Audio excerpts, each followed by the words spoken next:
Thank you very much for being here. Do you want to tell us a little bit? Okay, first, can you just tell me how you say your last name correctly? Because right now in my head. It's Van Hengstum. Hengstum? Hengstum. Why can't Americans say that very well? I don't know. It's if you just read it like it's spelled, you get it right every time. We want to put an R in it. All the time. Why? I don't know. I really don't know. All right, Dr. Van Hengstum, right? Yeah. Okay, try one more time. All right, Dr. Van Hengstum, thanks for being here and thanks for your time. Would you start off by telling us a little bit about your research agenda?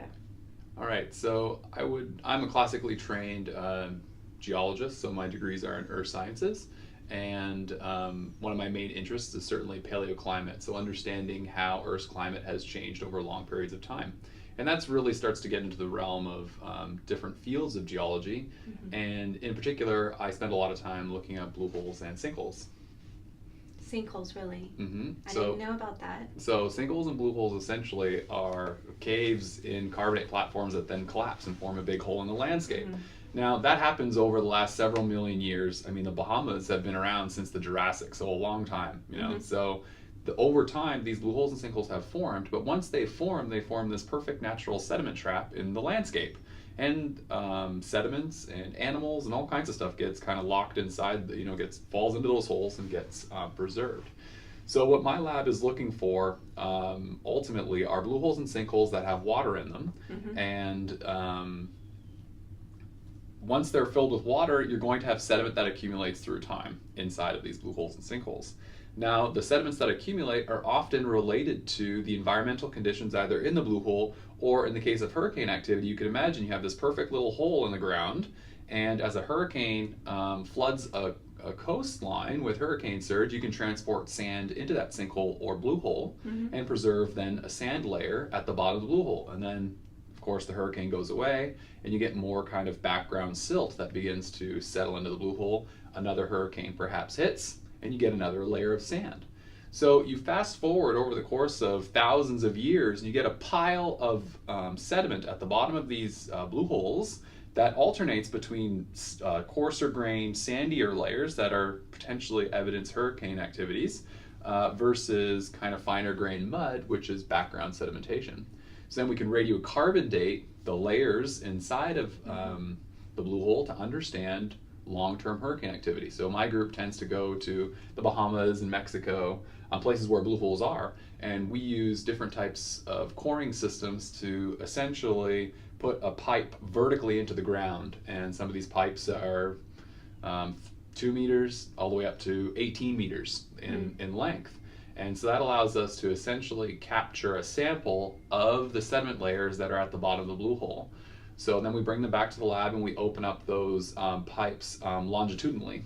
So you actually split the pipe and you can open up those sediment cores like a book, and that allows you then to see the layers going back through time. Have you ever found anything weird in those layers, like a little skeleton? We often find bones. One of my graduate students actually found an entire crocodile skull that was oriented vertically in the core tube. That's so cool. Yeah, which is it was the Cuban crocodile, which is no longer currently on the Bahamian landscape, so it's been extirpated from there. We often find fish bones, and fish bones are pretty common. Pirate bones? No pirate bones, but just checking. Yeah, no pirate bones, but yeah. So there's a lot of stuff that we potentially can find. So then, what do those layers tell you about the hurricane? Okay, you're right. So who cares? So ultimately, why would NSF or anybody else really care about this sort of long-term work? Well, ultimately. We've had satellites spinning around in our sky since around 1980, and before then we obviously had people keeping records, and that gets us back maybe at best to around 1850. Before 1850, we had colonists, American colonists that were here, and they were keeping records, but they were much more sparse. Before American colonists were keeping records of hurricanes, we have no idea of the hurricanes that made landfall in North America because there's no record of them, human record of them. So that's the observational or instrumental record of hurricane activity. Yeah. So if you actually want to understand how hurricane activity has changed over longer periods of time than around 200 years, you need to go into the geologic record.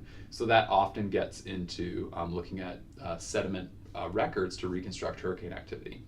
Essentially looking at coarser grained deposits in finer grained sequences that allow you then to understand the frequency of hurricanes striking a coastline over long periods of time. So, and essentially what we're starting to learn is that you can't assume that just because hurricane activity may increase on one particular coastline, let's say on the northeastern seaboard, it doesn't necessarily mean that hurricane activity is equally increasing in the Gulf of Mexico. There are different ocean and atmospheric factors that can influence hurricane activity on different coastlines in North America. So, and largely that's being illuminated by some of these long-term geologic records of hurricane activity. And current climate models are still trying to struggle to understand what we're learning by looking at hurricane activity on coastlines over the course of 4,000 or 5,000 years. So it's allowing us to generate records that are necessary to fully understand what's driving modern hurricane processes. How does climate change fit into all of this? Well, certainly a big question that we do not have yet answered is how hurricane activity will change over the next 100 years.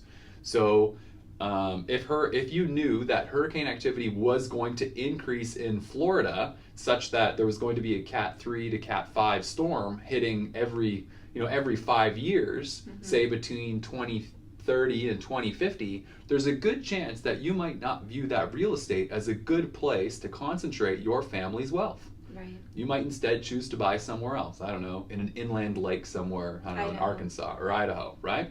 So these are real economic decisions, and that's obviously at your scale, but what about the cities that are there as well? You can imagine if Miami was getting hit by a Cat 3 or Cat 5 storm every 3 years between 2030 and 2050, that would have huge societal implications. Sure. And the truth is that climate models cannot yet forecast with reasonable accuracy how precisely hurricane activity is going to change. Not just in general up and down, but of course how the intensity has changed, and as what we're learning from the geological record is the different parts of the coastline, which areas will become more active versus ones that perhaps might not be as active as the 20th century. Right. So thinking about societal implications, how do you communicate some of your research findings to non-scientific audiences and just regular folks? I spend a lot of my time working in the Bahamas and Bermuda. So when I'm visiting there and I'm doing field work, we often hold public lectures, and we are hosted by some sort of local, either a non-governmental organization or some sort of hobbyist society that then will host us, and we'll put together a talk that is specifically geared towards a lay audience. And then that's typically attended by people, it's advertised, and people in the society that are generally interested. So we customize our delivery for those types of venues. And what do you do? What are just some examples of what you do to make your delivery more for a lay audience? So we have specific graphics that so graphics design is huge in my lab group. So we make good graphics so that they can understand the processes and the environments we work. So these blue holes, right? So that everyone can understand the environment really well. That is huge. And then also we tend to limit the amount of dense data on graphs. Yeah. So in a scientific paper, you can put a lot of graphs and a lot of data, and people will, your community will understand that. But when you're presenting to a lay audience, you really gotta really concentrate the key graphs, and then even then you wanna ideally make the numbers, you wanna concentrate on numbers that really matter. So you don't wanna throw too much information, because there's no guarantee that everyone in the audience will be able to necessarily keep up with some of that in-depth knowledge, because you obviously are the expert and they are not. So you need to make it much more available to them. So that means keeping it much more simplified. Cool. Have you noticed any cultural factors come into play when you're working in the Bahamas and doing these types of presentations to communities, or in general cultural factors on your radar with this research, since it relates to climate change, how people relate to their environment, things like that? Or do you think this is something that's more universal, that we all can value the environment, we can all relate to it? My own experience is that there definitely is a different perception. I work in a unique environment, these sinkholes and blue holes, and there isn't necessarily the appreciation at the local scale of what these environments, the information that is recorded and has benefits to all of humanity. So there's much more of a flippant attitude. Oh yeah, there's just a blue hole over there. But then, as in the paper you're going to be reading in scientific reports, that blue hole nobody wants to go visit. People are often, it's tons of garbage around it, and nobody wants to be there. Yet that's now one of the most important hurricane reconstructions that we've developed for the Caribbean region. So locally, it's hard to make people realize that that a blue hole in one particular location, you want to take care of that because you don't know the information that's down there. And somebody, and it might not be me, it could be another scientist with different tools, can actually go in there, sample, and learn something that's has benefit to all of humanity.